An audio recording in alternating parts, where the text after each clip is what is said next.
প্রত্যেক দিন একই সময় কিন্তু আমরা বিকালবেলায় কোদালিয়া ফুটবল খেলা দেখতে যাই। আজকে আবারও একটি ভিডিও নিয়ে উপস্থিত হলাম। এদিকে আরিফুল দেখতে পাচ্ছেন, নেতা মানুষ, তিনি এই প্যাক কাদার মধ্যে কীভাবে দানবের মতো হেঁটে হেঁটে আসছে। আর এদিকে দেখতে পাচ্ছেন সোয়াই নদীর পানির জোয়ার এবং কি একটি সুন্দর বাতাসের ঢেউ, তাও কিন্তু মন আপনারা উজাড় করে নিতেছে। আপনারা ওইদিকে সেই রাস্তা বেয়ে আমরা হেঁটে হেঁটে যাচ্ছি। আমি আরিফুল আর আমার সাথে আরেকজন লোক আছে। রাস্তাঘাটের অবস্থা বেশি একটি ভালো না। প্রত্যেক দিন প্রচুর বৃষ্টি হয়। বৃষ্টি বলতে একটানা অনেকক্ষণ সময় হয় না, একবারে হালকা হালকা বাতাসে বৃষ্টি হয়। এদিকে আরিফুল হেঁটে হেঁটে যাচ্ছি আমার সাথে। আজ মনে হয় আরিফুল আর আমি একাই চলে গেলাম কোদালিয়া খেলা দেখতে। তারপর দেখতে পাচ্ছেন অনেক জ্বরের কারণে এদিকে ডালপালা সব কিছু ভেঙে গেছে। আর দেখতে পাচ্ছেন গাছের অবস্থা, অনেক বাতাস এবং গাছ অনেক কন ধরেই ঘূর্ণিঝড়ের মতো অবস্থা। আর এদিকে দেখতে পাচ্ছেন যে ডালপালা ভেঙে সব রাস্তাতে ফেলে রাখছে। তারপর একটু বয়ে বয়ে যাচ্ছি যে কখন দিন বৃষ্টি হয়ে যায়।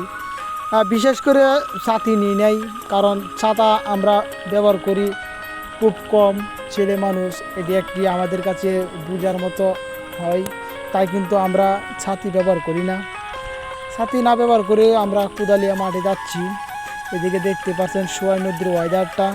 আজকে আকাশের কালারটা অন্য রকম, কারণ প্রায় বিকালবেলায় আবহাওয়াটা একবারে নিম্ন স্তরে ছিল, সূর্যের আলো বেশি একটা ছিল না, তাই ভিডিওটা এমন হয়েছে। আর এদিকে আমি একটি জার্সি পরে আমি হেঁটে হেঁটে যাচ্ছি। কোন সময় যে আমারও ভিডিও সে করে ফেলছে তাও আমি জানি না, তারপরেও বললাম যে আপনাদেরকে দেই।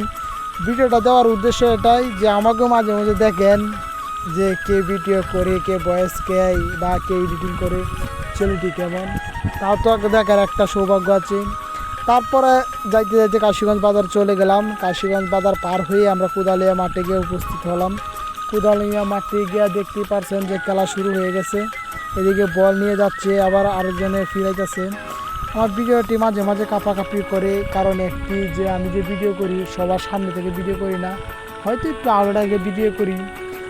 কেমন কেমন যে নিজের কাছে একটি লাগে যে লাইক কমেন্ট কেউ করে না, বিশেষ করে পেজে বেশি একটু ফলোয়ার নাই, তাই কিন্তু আমি সবার সামনে আমার ভিডিওটি তুলে ধরতে চাই না। কারণ দেখি কোনো সময় যদি কিছু একটা হতে পারি তাহলে আপনাদেরকে ভিডিও শেয়ার করে দিব এবং আপনারা ভিডিও ভালোভাবে দেখতে পারবেন। আর যারা ভিডিও দেখেন অবশ্যই আপনারা আমার ভিডিওটি শেয়ার করে দিবেন, লাইক কমেন্ট করবেন, একটি কমেন্টের করে জানাবেন যে ভিডিওটি কেমন হলো, খেলাটি কেমন হলো। বিশেষ করে দেখতে পাচ্ছেন এদিকে লাইসম্যানের পিছনে আমি দাঁড়িয়ে আছি। লাইসম্যানটি অনেক ভালো, রফিক, সে কিন্তু অনেক ভালো দায়িত্ব নিয়ে খেলাধুলা করে এবং ভালো প্লেয়ার। আর ওইদিকে দেখতে পাচ্ছেন গোলকিপারের সামনে কিন্তু একটি ফাউল হয়ে গেছে। ফাউল হওয়ার কারণে কিন্তু সেখানে একটি ফাউল মারলো, তারপরে কোনো একটি রেজাল্ট হয় নাই, গোল হয় নাই। তারপরে ধামাকা খেলা উল্টাপাল্টা চলতে আছে। কিছুক্ষণ খেলা দেখার পর দেখলাম যে লাস্ট পর্যায়ে মনে হয় টাইব্রেকারে চলে যাবে। টাইব্রেকারটা আমি অন্য একটি ভিডিও দেবো। এই ভিডিওটা অনেক লং হয়ে গেছিলো, তারপরে অনেকটা শর্ট করছি, কারণ লং ভিডিও তো আপনারা দেখতে চান না। এরপরেও ভয়েস কোয়ালিটি এতটুকু ভালো না যে আপনাদেরকে মন জুগাইয়া আপনাদেরকে ভিডিওটি উপহার দেব। হতে পারে আস্তে আস্তে সব কিছু ঠিক হবে, আপনারা একটু সাহায্য করেন বা পাশে থাকেন, তাহলে সব কিছু ঠিক হবে।